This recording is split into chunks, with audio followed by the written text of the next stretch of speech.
ഷാനവാസ് നെവിൻ വിഷയം മനോഹരമായ ഒരു ടാസ്കിലൂടെ അവർ പോലും അറിയാതെ ലാലേട്ടൻ പരിഹരിച്ചു. മത്സരാർത്ഥികളുടെ മനസ്സിൽ റിഗ്രറ്റായി തോന്നിയ കാര്യങ്ങൾ എന്താണെന്ന് ഓരോരുത്തരെ കൊണ്ടും ലാലേട്ടൻ പറയിപ്പിച്ചിരുന്നു. ഈ അവസരത്തിൽ ഷാനവാസ് നെവിനുമായി ഉണ്ടായിരുന്ന വിഷയത്തെയാണ് പ്രതിപാദിച്ചത്. ഇങ്ങനൊരു വിഷയം പുറത്തായതിൽ സങ്കടപ്പെടുകയും നെവിനോട് സോറി പറയുകയും ചെയ്തു. തിരിച്ച് നെവിനും ബീബി വീട്ടിൽ ഇത്രയധികം തൻ്റെ മനസ്സിനെ അലട്ടിയ ഒരു വിഷയം, തനിക്ക് റിഗ്രറ്റ് തോന്നിയ വിഷയം ഷാനവാസുമായുള്ള ഇഷ്യൂ ആണെന്ന് തിരിച്ച് നെവിനും ഷാനവാസിനോട് മാപ്പ് പറഞ്ഞു. 5 മിനിറ്റ് കൊണ്ട് രണ്ടുപേർക്കും പറഞ്ഞു തീർക്കാവുന്ന പ്രശ്നമായിരുന്നു ഈ ഒരാഴ്ച ഹൗസിൽ ആളി കത്തിച്ചത്. ലാലേട്ടൻ്റെ എപ്പിസോഡിന് ശേഷം ഷാനവാസ് നൂറയോട് ഈ കാര്യം സംസാരിക്കുന്നുണ്ട്.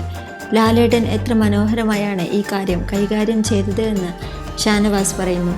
ഇങ്ങനെയൊരു ചീഞ്ഞ കാര്യം എടുത്തിട്ട് ചർച്ചയാക്കിയാൽ തുടർന്നുണ്ടായേക്കാവുന്ന ഭവിഷ്യത്തുകളെക്കുറിച്ചും ഷാനവാസ് പ്രതിപാദിച്ചു. പല രീതിയിൽ ഇത് വിഷയമായേനെ, ഇതിൽ കൂടുതൽ മനോഹരമായി ഇത് കൈകാര്യം ചെയ്യാൻ കഴിയില്ല.